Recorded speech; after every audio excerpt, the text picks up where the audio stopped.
اعوذ باللہ من الشیطان الرجیم بسم اللہ الرحمن الرحیم۔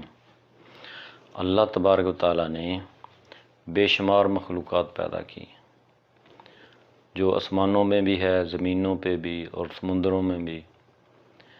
تو ان سب مخلوقات میں سے اللہ تعالیٰ نے انسان کو اشرف المخلوقات پیدا کیا۔ تو ہمارے سب کے جو ہیں انسانوں کے بابا وہ ہیں حضرت آدم علیہ السلام۔ تو اس حساب سے دیکھیں تو حضرت آدم علیہ السلام جو ہیں، ہم سب جتنے بھی ہیں حضرت آدم علیہ السلام کی اولاد میں سے ہیں اور ایک پیغمبر کی اولاد ہیں۔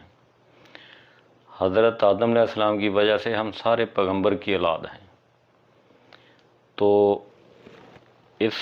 ہم آخری نبی حضرت محمد صلی اللہ علیہ وسلم ان کی امت ہیں۔ اللہ تعالیٰ نے 1,24,000 پیغمبر دنیا میں بھیجے، جو مختلف وقت میں اللہ تعالیٰ نے بھیجے لوگوں کی اصلاح کے لیے مختلف امتوں پر، کہ وہ امتیں جو ہیں وہ مختلف برائیوں میں ڈوبی ہوئی تھی، شرک میں، گناہوں میں۔ ان کی اصلاح کے لیے اللہ تعالیٰ نے مختلف نبی بھیجے۔ ہر امت کا فرض ہوتا تھا کہ وہ اپنے وقت کے نبی کی بات کو مانے، اور جو ان کی بات پہ عمل کرتا، ان کو مانتا، اپنا نبی مانتا اور اللہ کو اپنا الہ مانتا، تو وہ کامیاب ہو جاتا۔ جو ان کو نہیں مانتا وہ ناکام ہو جاتا۔ جو ان کو مانتا ان کو اللہ تعالیٰ انعام میں جنت عطا کر دیتے، جو نہیں مانتا ان کو اللہ تعالیٰ جہنم میں بھیج دیتا۔ تو اسی طرح جو آخری نبی ہیں حضرت محمد صلی اللہ علیہ وسلم، ہم ان کے امتی ہیں، اور ان کو آخری نبی ماننا بھی ہمارے ایمان کا حصہ ہے۔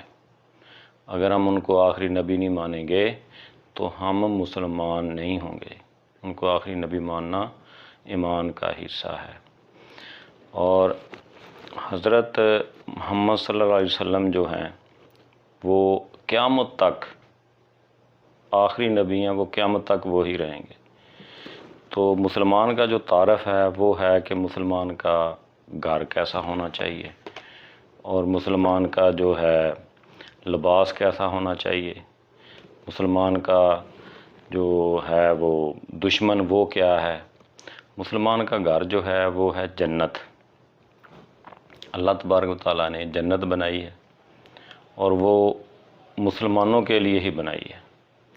جو مسلمان اللہ اور اللہ کے نبی کے مطابق چلے گا، اللہ تعالیٰ اس کو انعام میں جنت عطا کریں گے۔ جنت بہت وسیع ہے، اس میں اللہ تعالیٰ نے دودھ کی نہریں اور پانی کی اعلیٰ درجے کا پانی، اس کی نہریں، شہد کی نہریں، اور وہاں کوئی کھانے کے لیے پرندے ہیں، وہ جو ہوتے ہیں بٹیر وغیرہ، ان کو جو پرندے اڑتے پھریں گے، ہمارا دل کرے گا کہ اس کا گوشت کھانا، اللہ تعالیٰ اسی وقت اس کو روسٹ کر کے وہ آ جائے گا، کھائیں گے، اور وہ اس کی ہڈیاں رکھیں گے، وہ جو ہڈیاں ہوں گی دوبارہ پرندہ بن کے اڑ جائے گا۔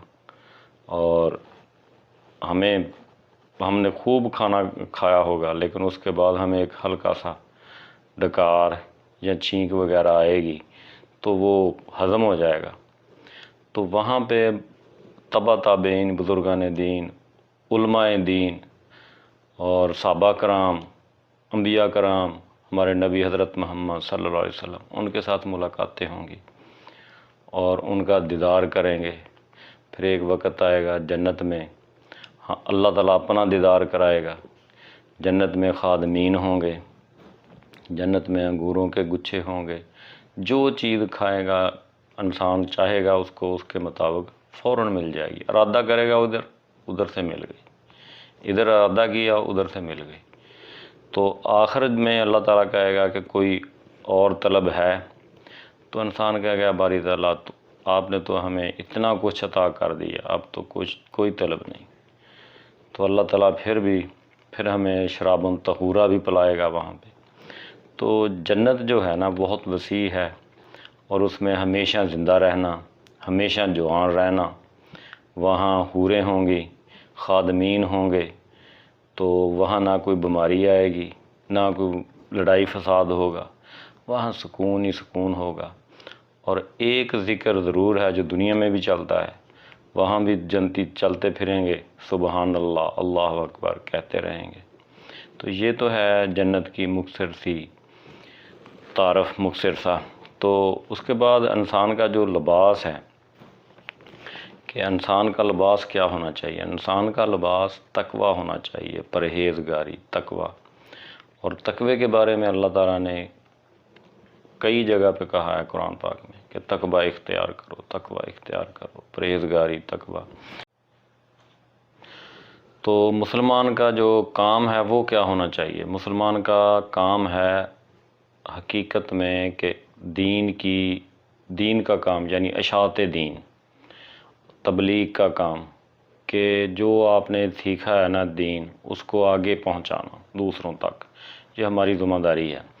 تو آپ صلی اللہ علیہ وسلم نے جب خطبۃ الوداع دیا تو اس وقت لوگوں کو جمع کیا، اس میں بہت ساری عورتیں بھی تھیں، بہت سارے بزرگ بھی تھے، بچے بھی تھے، جوان بھی تھے۔ تو سب کو کہا کہ اے لوگو، میں نے آپ کو اللہ کا پیغام پہنچا دیا۔ تو صحابہ کرام نے کہا یا رسول اللہ، آپ نے پہنچایا ہی نہیں بلکہ اس کا حق ادا کر دیا۔ تو آپ صلی اللہ علیہ وسلم نے آسمان کی طرف اشارہ کر کے کہا کہ اے اللہ تو اگواہ رہنا، اے اللہ تو اگواہ رہنا۔ تو آپ صلی اللہ علیہ وسلم نے فرمایا کہ میں نے ان تک دین کا کام پہنچا دیا، آپ کا پیغام پہنچا دیا، دین کا کام ان کو بتا دیا۔ آگے جو آنے والی نسلیں ہیں ان کو انہوں نے آگے پہنچانا ہے، جو میرے بعد میں آئیں گی، تو ان کو یہ لوگ جو ہے نا یہ سیکھیں گے اور آگے سکھائیں گے۔ یعنی دین کی اشاعت کا جو کام ہے نا، اصل کام ہمارے میں یہ ہے کہ خود بھی دین کو سیکھنا اور دوسروں کو بھی دین سکھانا۔ یہ سب سے بڑا کام ہے جو ہم اس کو کچھ سمجھتے ہی نہیں ہیں، در حقیقت میں اصل کام ہی یہی ہے۔ اور اس کے بعد ہے کہ انسان کا دشمن کون ہے، دشمن کیا ہے؟ انسان کا جو نفس ہے وہ بہت بڑا دشمن ہے، شیطان بہت بڑا دشمن ہے۔ تو انسان کی قیام گاہ کیا ہے؟ قبر جو ہے نا وہ انسان کی قیام گاہ ہے۔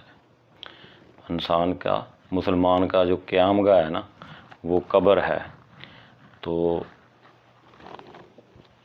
مسلمان کی قیام گاہ قبر ہے، اور مسلمان کی جو دعا ہے وہ کیا ہے؟ دعا الحمد شریف اور آب زمزم ہے۔ مسلمان کا مقصد اللہ تعالیٰ کی رضا، اللہ تعالیٰ کی رضا پر راضی رہنا اور اللہ کا شکر ادا کرنا، یہ مسلمان کی رضا ہے۔ تو مسلمانوں کے لیے دنیا قید خانہ ہے، دنیا جو ہے وہ مسلمانوں کے لیے قید خانہ ہے۔ تو جو کفار ہیں ان کے لیے دنیا جنت ہے، مسلمانوں کے لیے قید خانہ ہے۔ اور مسلمانوں کو دنیا جو ہے وہ ایک امتحان کی جگہ بھی ہے کہ یہاں جو تم بو گے وہی تم آگے کاٹو گے۔ اگر دنیا میں نیک عمل کرو گے اور نیک عمل کرو گے، اچھے کام کرو گے، تو انشاءاللہ اللہ آپ کو اس کے عوض جنت میں داخل کرے گا۔ اور مسلمان کا جو اخلاق ہے وہ کیا ہونا چاہیے؟ ہمارے نبی حضرت محمد صلی اللہ علیہ وسلم جو ہیں وہ اخلاق کے پیکر ہیں۔ ان کا غیر مسلم لوگ جو ہیں وہ بھی ان کے اخلاق کی تعریفیں کرتے ہیں، ان کے اوپر لکھتے ہیں کہ دنیا میں کوئی ہے تو وہ آپ صلی اللہ علیہ وسلم ہی ہے جن کے اخلاق ہیں، یعنی اعلیٰ درجے کے اخلاق والے۔ تو یہ مسلمان کی جو ہے نا ان کی تعارف ہے، ان کی خوبیاں ان کے اندر یہ ہونی چاہیے، اچھے اخلاق اور یہ ساری باتیں۔ اور ہم سب کو چاہیے کہ اپنے اندر یہ چیزیں ہونی چاہیے، اپنے اندر ان چیزوں کو ہمیں اپنانا چاہیے، ہمیں خود بھی اور اپنے بچوں کو بھی یہ چیزیں جو ہیں بتانی چاہیے، ان کا درس دینا چاہیے۔ شکریہ۔